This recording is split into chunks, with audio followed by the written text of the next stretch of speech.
Mbappe का drama.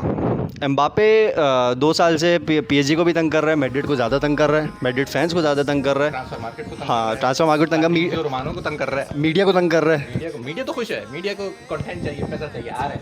तो here we go. ठीक Here we go. है, तो Al Hilal as of now has given a bid of $350 million. Let's start with the backstory. A month back, PSG created a scenario, created a condition for Mbappe कि भाई आपने अभी renew करना है, नहीं तो अगले साल हम आपको फ्री में तो नहीं जाने देंगे। अगर आपने इस डेट से पहले रिन्यू नहीं किया, हम लोग आपको इसी समर ट्रांसफ़र विंडो में बेच देंगे। So as of now, after PSG finalized कि they are gonna put off Mbappe from the pre-season friendlies, from the squad, from the training तो नहीं obviously, and they're gonna put him into the market. The very first club that came up was a club who wanted Lionel Messi. They offered $350 million to Mbappe, and straight away Mbappe, as per the news, and obviously Fabrizio Romano से ज़्यादा trustworthy news नहीं हो सकती, तो he is not at all interested for the negotiations, even though Al Hilal committee बोलने वाला था। Al Hilal की जो टीम है, they flew over to the France to discuss the thing, but Mbappe obviously बनता भी नहीं है at this stage. What do you prefer? Our main topic of the day यही है कि would Al Hilal be a better option या फिर Europe? अपने बाल सही करो तुम। ये मैं होस्ट क्यों बन गया? तुम अपने आगे से पंडित बन जाते बाल सही करो तुम अपने। या नहीं हो सकता। So the matter of fact is के जो भी होगा, the final verdict from me is के Mbappe to Real Madrid will be the final verdict. ठीक है। अब होगा ये जो हो रहा है, देखो जो चीज़ पॉसिबिलिटीज़ हम उसको डिस्कस कर सकते हैं। पॉसिबिलिटीज़ क्या है कि एम्बापे अल हिलाल चला जाए 1 साल के लिए और फिर वहाँ से रियल मैड्रिड चला जाए, पहली पॉसिबिलिटी ये है। दूसरी पॉसिबिलिटी क्या है कि just to get it off this situation, PSG का जो पूरा जाल बिछा हुआ है इससे बचने के लिए, इससे this sounds to be a good plan. ठीक है, इसमें पैसे भी वो 1 साल में बहुत, हाँ 1 साल में वो पैसे भी कमा लेगा, बेंच पे भी नहीं बैठेगा, रनिंग में भी रहेगा। क्योंकि अगर एम्बापे पीएसजी में रहता है और 1 साल फ्री होने का इंतजार करता है, तो उसका मतलब ये है कि पीएसजी उसको बेंच पे रखेगी और उसको ऑन एंड ऑफ यूज़ करेगी। उसके फर्स्ट प्लान में नहीं होने वाला, वो लूचो के प्लान्स में नहीं होने वाला वो, तो एम्बापे बिल्कुल ज़ाया होने वाला है 1 साल तक। और उस 1 साल के अंदर इंटरनेशनली फ्रांस को जो जरूरत पड़ने वाली है एम्बापे की, और एम्बापे इतना ऑफ फीट रहेगा तो डेफिनेटली अगले साल, बिल्कुल अगले साल है, हाँ सही है। तो जितना ऑफ फीट वो रहेगा उतना ही फ्रांस को भी नुकसान होने वाला है। तो ये सारी चीज़ें कंसिडर की जाएंगी, और उसके बाद जो चीज़ें नज़र आने वाली हैं वो ये कि हो सकता है जो सबसे बेस्ट पॉसिबिलिटी है मेरे हिसाब से वो ये है कि रियल मैड्रिड फाइनल डेज में 180 से 200 मिलियन की बिड करके उसको एनी हाउ ले ले। और हो सकता है वो बिड ऊपर भी हो जाए, 210 तक भी चली जाए, क्योंकि उन्होंने 250 मिलियन की एक प्राइस टैग लगाया है एम्बापे पे। किसने? पीएसजी ने। ठीक है, तो अल्टीमेटली जो फाइनल डेस्टिनेशन है एम्बापे की वो तो रियल मैड्रिड ही है, और वो एक रियल मैड्रिड का लव भी है जिसकी वजह से वो इतना ड्रामा कर रहा है पिछले 4-5 सालों से, 2-3 सालों से। Same was the scenario with Jude Bellingham. मतलब लास्ट ईयर भी हमें लग रहा था Madrid will get him, but again sooner और लेटर जब एक वो डेस्टिन्ड वाली वो होती है ना, क्लब होता है, वो हो ही जाता है। ठीक है, तो उमर ने एक ऑल्टरनेटिव दिया है, ऑफर्ड 100 मिलियन। हाँ वही कह रहा हूँ। मतलब इसके बाद भी there is a possibility because we trust in Paris. Now I am gonna start with an alternative that Umar give. This is not about Paris only ना, this is also about Mbappe. Transfer market की बात आ रही है, तो मतलब main काम उस side से उसी ने करना है। आई वांट टू से कि the love is not one sided. हाँ, that's what I am saying. नहीं जाना चाहता है जितना पेरिस उसको लेना। इट्स नॉट जस्ट दैट, कुछ कभी बात नहीं हुई है। एम्बापे ने स्ट्रेट फॉरवर्ड मीडिया में बोला है कि I do love the people of Madrid, I do love the club. तो ये एक ऑल्टरनेटिव उमर ने दिया, but I don't think Saudi clubs are in plan to do a short term thing, specially for such a big player, such a big contract. इतना बड़ा project जो होगा ना, they will never do that, they will never do that. क्योंकि मैं बात बताऊँ, जितनी बड़ी शॉपिंग अभी उन्होंने रिसेंट 1 महीने में की है, ठीक है, जितना उन्होंने किया, हाँ this seems to be a very festive star studded league for the coming season, या बल्कि इनफैक्ट सीजन शायद स्टार्ट हो गया, I am not sure Saudi वाला। तो अगर आ भी जाता है, it would be a good option. मैं ऑब्वियसली जैसे तुमने ये ऑप्शन बोला ना, मैंने बोला हाँ this sounds to be a good plan, but again जितने दिन बाकी हैं with Madrid coming in, with Madrid not making another major signing, ठीक है, जोजिलो वगैरह सब किए हैं, बच्चे भी 2-3 किए हैं। 60 मिलियन वाला तुम्हारा वो जो तुम्हारे हमने जिस पे वीडियो में बोला था, वो भी that is also to be considered, but Madrid has never been short of money, ठीक है, in terms of making major transfers, and we have seen that for the last decade. तो I still trust with the process for Madrid in terms of getting the best player for the next 5 to 6 years, and in fact right now one of the best players in the world.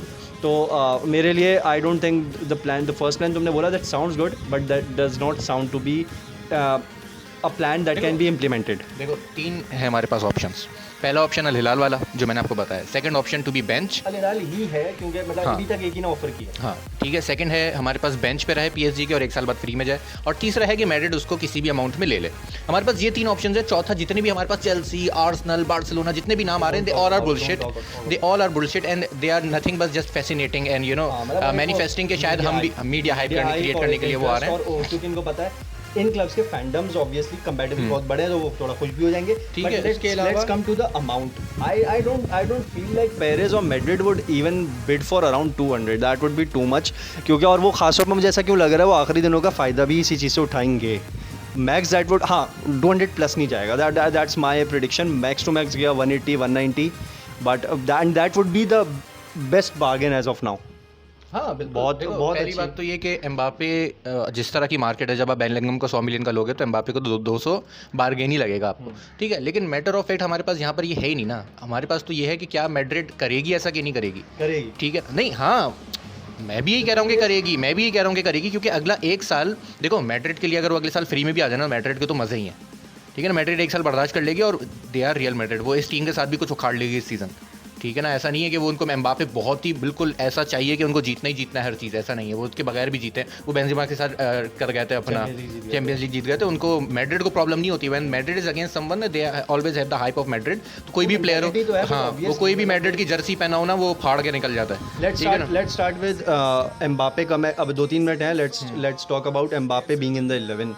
9 number मुझे तो यही prediction है. 9 number खेलेगा as a striker with Mbappe on the left. Matter of fact is कि अगर वो striker खेलता है तो वो ज़ाया होगा. He was never a striker. He always a creator. He creates and he scores. ठीक है ना. तो डबल ओवरलैपिंग वाला ही सीन होगा. देखो जो विनीसियस के साथ ना, रोनाल्डो भी जब नया स्ट्राइकर आया था ना जोजे के बाद वाला, जो एरा के बाद बिल्कुल 14 में जब वो बिल्कुल एज अ 9 नंबर पुश करना शुरू हुआ था, तब भी वो स्टार्ट वहीं करता था. बट अगेन ऑब्वियसली लेकिन बेल, बेंजेमा और रोनाल्डो ही होते थे. लेकिन अब रोनाल्डो कहां दिखता था? प्रॉब्लम क्या विंग पे दिखता था. That's why making the decision. Problem ये थी. तुम्हारी एग्जांपल बिल्कुल सही बोली तुमने. लेकिन प्रॉब्लम क्या है ना कि वहाँ पे उनके पास एक आउट एंड आउट स्ट्राइकर था बेंजेमा. वो था अपनी जगह. यहाँ पर जो है ना विनीसियस है, जो कि उसकी जगह ही वही है. तो यहाँ पर क्या करोगे आप? वहाँ पर बैक पे भी दिखता है. हाँ ठीक है ना. तो यहाँ पर क्या प्रॉब्लम है? यहाँ पर ये प्रॉब्लम है, वहाँ पे 2 प्लेयर थे, एक बेंजेमा और उसकी जगह फिर रोनाल्डो ले लिया करता था मैच में. यहाँ पर ये है कि विनी है और उसी की जगह एम्बापे भी है. तो दोनों दोनों मतलब ऐसे हैं कि पूरे और दोनों ऐसे हैं कि बैक एंड फोर्थ दोनों ऐसे हैं कि हमें मतलब अगर देखा जाए इन टर्म्स ऑफ कंपटीशन कि हमें विनी हमें ज़्यादा कॉम्पिटिटिव लगता है बिकॉज उसने ज़्यादा बेहतर लीग में खेला हुआ है. ठीक है. वो ऑलरेडी उस क्लब में खेल चुका है. वहाँ पर उसकी ऑलरेडी एक पूरी एंसेलोटी के अंदर खेल रहा है. एंसेलोटी ही उनका अभी मैनेजर है. फिर इसमें एक वाली बात भी आती है कि मेकिंग ट्रांसफर्स लाइक एम्बापे और रोनाल्डो वाले, या यू हैव टू ट्रस्ट, मतलब एक आपको अंधा भरोसा करना पड़ता है कि इफ अ प्लेयर देखो बहुत सिंपल है. Starting in a position we know. देखो अगर देखो मेरी बात सुन. Mbappe also works as of now. मेरी बात सुनना. देखो अगर एम्बापे आता है ना सीजन रियल मैड्रिड, तो ये बात आप समझ लो कि ये सीजन एंसेलोटी का लास्ट सीजन है. वैसे ही वो तो चलो वो ब्राज़ील चला जाएगा. अगले साल. तो जो नया मैनेजर आएगा ना, उसके लिए वो लॉन्ग टर्म प्रोजेक्ट होगा to be Vini and Mbappe in the club. अभी उनका मकसद है एम्बापे को लेना. भले वो सीजन को जीते ना जीते, ओवरलैपिंग हो, मिस मैचिंग हो, स्क्वाड थोड़ा ऊपर नीचे हो, हार भी जाए, कोई टेंशन नहीं है. एम्बापे को लेना मकसद है. Similar to Chelsea, I think Madrid का कोई भी manager is not considered at present. मतलब उसका 3रा साल भी चल रहा होगा ना. आई डोंट थिंक उनका बोर्ड 4 या 5 साल के बारे में सोचता भी है. They do not think about future. तो मुझे नहीं लगता as a long term plan कोई भी मैनेजर होता है उनके लिए. जब वो BBC और इतने बड़े स्क्वाड्स के होते हुए भी उन्होंने इतने मैनेजर स्विच किया. रफा बेनिटेज आया बीच में, पता नहीं कौन. तो आई don't think longevity is the plan specifically when it comes two players. और लेकिन क्या होता है ना, देखो अहमद, पॉइंट ये होता है कि जो जोजे फाउंडेशन रख के गया था ना कि रोनाल्डो को कैसे यूज़ करना है, ठीक है ना, वही उस फाउंडेशन का फ़ायदा उठाया एंसेलोटी ने. फिर उसका फ़ायदा उठाया ज़िडान ने. उनको पता था कि ये गोल स्कोरिंग मशीन है, ये वो रोनाल्डो नहीं है जो मेन्यू में हुआ करता था. अब हमें चाहिए फुल इज्जत. ठीक है ना. तो वो उनको गोल करने के लिए यूज़ करता था जोसे. और फिर उसी एक टर्म को बाकी उन्होंने यूज़ किया और उन्होंने सक्सेस अचीव किया.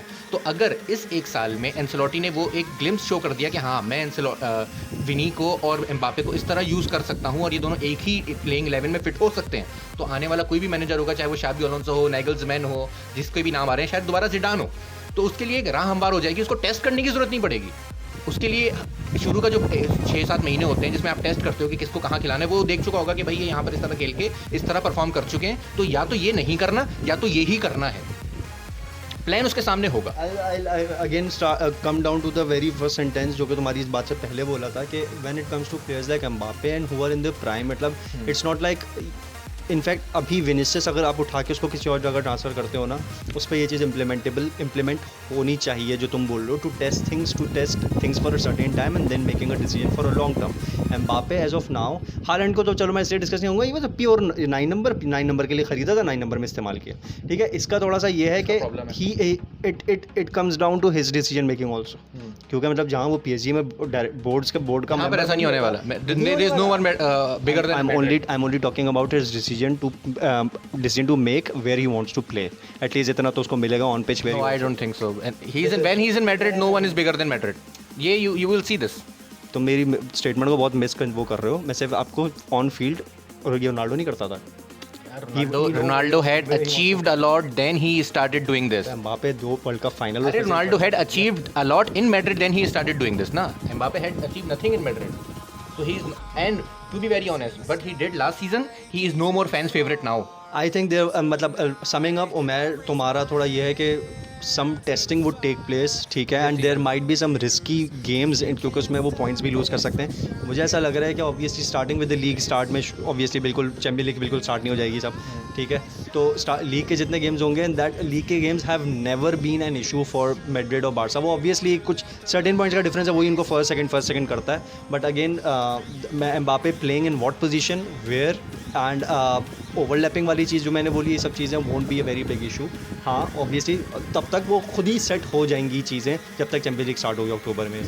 So summing up, we have added a lot of points as already Mbappe had transferred to Madrid. Madrid ही जाएगा। हाँ, we already had shown enough that अगर वो मैड्रिड जाएगा, जो हमें वीडियो बनानी थी वो हम बना चुके हैं, ठीक है। So the matter of fact is, अगर वो हमें सुन रहा है तो एक ऑल्टरनेटिव प्लान मैंने दिया, अब बैकअप भी दिया उसको, नहीं कर सकते हो आप। So matter of fact is that we both have predicted and predicting that Mbappe will be playing Madrid next season or this season. This is his final destination. There will be no other club who are going for Mbappe, and if they are going, they are just manifesting it, and there is nothing anymore. So thank you so much for watching us. If you are watching, Allah Hafiz.